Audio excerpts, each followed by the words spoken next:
Bismillahirrahmanirrahim. Assalamualaikum warahmatullahi wabarakatuh. Waalaikumsalam warahmatullahi wabarakatuh. Alhamdulillah, puji syukur kepada Allah senantiasa kita sampaikan, yang mana pada saat ini kita tetap diberinya kesehatan, kesempatan serta keikhlasan untuk sama-sama hadir, yaitu dalam kegiatan rutin kita, yang mana pada hari ini sudilah kiranya anak-anak kami untuk menyempatkan untuk hadir ke poskonya.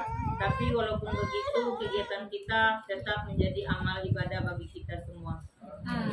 Kalau beriring salam, marilah kita sampaikan kepada junjungan alam Nabi besar Muhammad sallallahu alaihi wasallam, sama-sama melapaskan Allahumma sholli ala sayyidina Muhammad wa ala alihi sayyidina Muhammad. Ibu-ibu yang dirahmati Allah, anak-anak kami yang sangat kami banggakan, di sini kami hanya sedikit menyampaikan materi. Mungkin nantinya setelah ini akan ada lagi penyuluhan dari adik-adik kita. Baiklah ibu-ibu, di sini materinya yaitu waktu mustajab untuk berdoa. Kita sebagai umat muslim tentu harapannya dengan doa banyaknya, karena setiap sholat kita berdoa, setiap mau bekerja kita berdoa, setiap kita melangkah kita berdoa. Mudah-mudahan doa yang mustajab ini dapatlah hendaknya kita capai ataupun kita laksanakan di waktu-waktu tertentunya. Berdasarkan hadis yang sudah disebutkan, golongan yang doanya dikabulkan adalah doa orang tua kepada anaknya. Jadi kita ini sudah menjadi orang tua semuanya ibu-ibu. Jadi kalau kita berdoa untuk anak kita, maka Allah akan mengabulkan doa-doa kita. Jadi janganlah kita mendoakan anak-anak kita itu mungkin yang tidak baik ibu-ibu, karena doa kita akan diijabah oleh Allah Subhanahu wa taala. Nah, mungkin kita selalu mendoakan anak kita selalu diberi kesehatan, kelancaran ataupun keselamatan dunia maupun akhirat. Doa juga doa orang yang berpuasa. Jadi kalau kita berpuasa, berdoa kita kepada Allah, maka doa itu insya Allah akan mustajab bila kita berdoa di dalam berpuasa tersebut. Dan juga doa seorang musafir, juga doa seorang pemimpin yang adil. Jadi kalau dapat kita pemimpin yang adil, contohnya di rumah tangga kita ibu-ibu, jangan lagi jauh kita ke presiden ataupun bupati, tapi orang tua suami kita di dalam rumah tangga kita kan ada tuh pemimpinnya bu, yaitu bapak kita, suami dari kita, bapak dari anak-anak kita. Jika dia berdoa, maka Allah juga akan mengabulkan doa tersebut. Jadi kalau kita mendapatkan suami yang selalu berdoa, kita akan bersyukurlah kepada Allah, karena doa-doanya itu akan dijawab oleh Allah Subhanahu wa taala. Selain golongan tersebut, ada 3 doa yang dikabulkan oleh Allah, juga dapat dipengaruhi oleh waktu dipanjatkannya doa tersebut. Jadi kalaupun ada doa yang dikabulkan oleh Allah yang mustajab, tapi ada pula waktunya lagi yang lebih mustajabnya. Waktu tersebut yaitu yang pertama saat sujud dalam sholat. Nah, jadi kalau kita sholat bu, mari kita sama-sama menyempatkan berdoa, karena doa sedang sujud itu doa yang mustajab, doa yang dikabulkan oleh Allah Subhanahu wa taala. Contohnya kita sholat subuh ibu-ibu, rakaat terakhirnya, sujud terakhir, berdoalah di dalam sujud itu.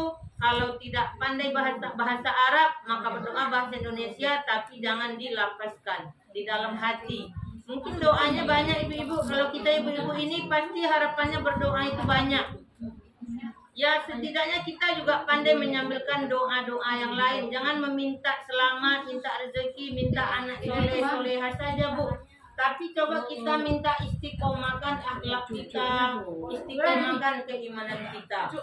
Karena kita dalam kehidupan ini, dalam keseharian itu sangat penting dengan keimanan. Karena ibu-ibu sangat sering mengeluh, sangat sering kesal. Jadi kalau kita selalu berdoa untuk istiqomah kepada Allah, maka hendaknya jauhlah kekesalan ataupun yang buruk-buruk itu jauh daripada kita. Karena kita ini ibu-ibu kerja dari terbukanya mata sampai tertutupnya mata, itu kegiatannya ada terus. Jadi kita berdoa kepada Allah, jangan meminta rezeki aja Bu. Jadi kita mintakan diri kita ini istiqomah untuk akhlakul karimah dan keimanan kita. Mudah-mudahan dengan berdoa itu maka Allah akan memberikanlah kekuatan iman kepada kita semua. Amin ya robbal alamin. Jadi sujud terakhir itu usahakan kita meminta kepada Allah apa yang harus kita pinta sesuai dengan kebutuhan kita juga. Karena dalam posisi kita itu sujud, itu adalah disebut kita paling dekat dengan Allah karena kita sujud. Jadi kalau orang sujud, tentulah tak mungkin dia sujud aja kalau tidak menyembah Allah. Dan Rasulullah Shallallahu Alaihi Wasallam bersabda, seorang hamba berada paling dekat dengan Rabbnya ialah ketika ia sedang bersujud. Maka perbanyaklah berdoa ketika itu. Jadi hadis Rasulullah, hadis riwayat Muslim. Jadi kalau kita sujud Bu, jangan cepat melonggak, karena ingat pula untuk kita kalau sudah sholat itu sediakan waktu itu untuk kita dulu beramal. Jangan cepat-cepat memikirkan pekerjaan di dapur ataupun di mana. Karena sujud terakhir itu adalah istilahnya kita paling dekat kepada Allah. Nah, usahakan kita berdoa, doakanlah apa yang kita inginkan sesuai kebutuhan kita juga. Yang kedua yaitu doa yang mustajab, doa yang waktu antara azan dan iqamah. Jadi kalau kita tidak ke masjid, kan orang azan tuh Bu, sebelum qomat usahakan kita qobliyah, sholat sunnah qobliyah. Jadi setelah itu kita mungkin bisa berdoa. Kalau berdoa saja tanpa sholat rasanya lucu enggak Bu?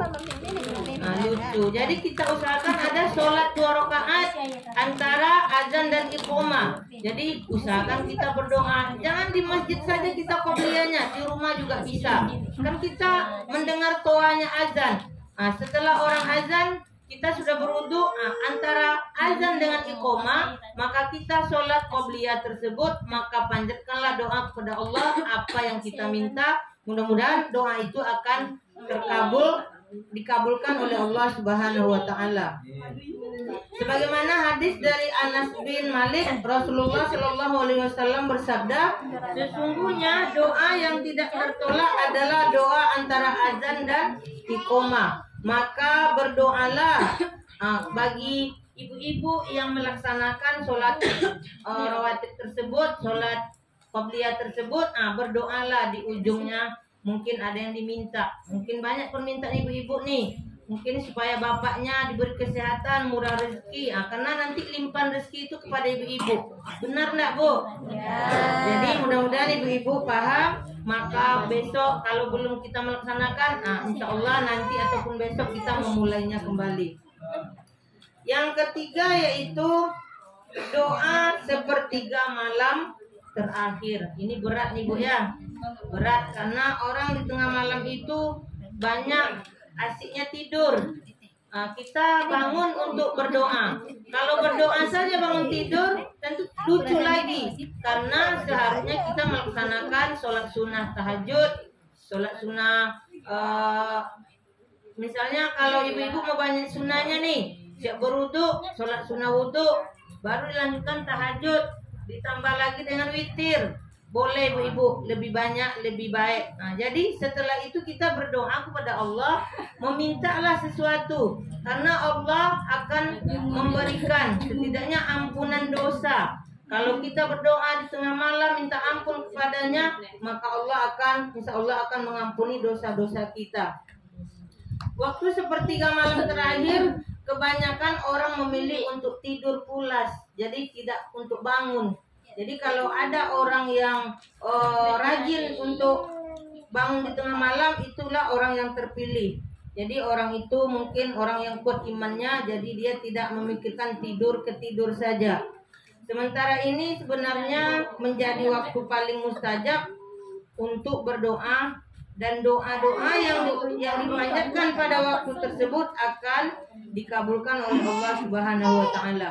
Sebagaimana Rasulullah Shallallahu alaihi wasallam bersabda, Rabb kita turun ke langit dunia pada sepertiga malam yang akhir pada setiap malamnya. Jadi Tuhan itu turun ke bumi, ke langit bumi, itu dia mengetahui umatnya mana yang melaksanakan ibadah, mana yang asik tidur pulas. Jadi di situ bagi yang melaksanakan maka bisalah meminta ampun mungkin Bu, mungkin kalau ada perilaku anak kita ataupun suami kita, bolehlah kita meminta di situ supaya menjadi baik semuanya. Jadi berdoa kepada Allah itu bukan yang menyuruh, tapi perintahnya Allah, karena Allah menyuruhnya untuk berdoa kepadanya. Berdoa kepadaku akan mengabulkan orang yang meminta ampunan dariku, akan ampuni. Itu hadis riwayat Bukhari dan Muslim. Jadi ada hadis-hadis yang meriwayatkan. Jadi inilah doa yang oleh Allah Subhanahu wa taala, dan juga ketika memanjatkannya di waktu yang tertentu tadi. Itu tadi 3 waktunya. Yang pertama tadi apa? Sujud terakhir pada waktu sholat, dan yang kedua doa ketika antara azan dan qoma. Yang ketiga itu doa pada malam. Itu contohnya sholat tahajud. Jadi mudah-mudahan ibu di sini dan adik-adik semua masuk orang yang rajin banget sepertiga malam, maka doanya akan dikabulkan oleh Allah Subhanahu wa taala. Mudah-mudahan yang belum, insya Allah akan berubah dengan melaksanakan selanjutnya. Mudah-mudahan kita yang pada saat ini, walaupun doa wirid ini termasuk kriteria doa dikabulkan, tapi hendaknya Allah akan doa kita pada siang hari ini. Itu saja ibu-ibu yang kami hormati. Mungkin lebih dan kurang kami mohon dimaafkan. Kami akhiri, wabillahi taufiq wal hidayah. Assalamualaikum warahmatullahi wabarakatuh. Waalaikumsalam warahmatullahi wabarakatuh.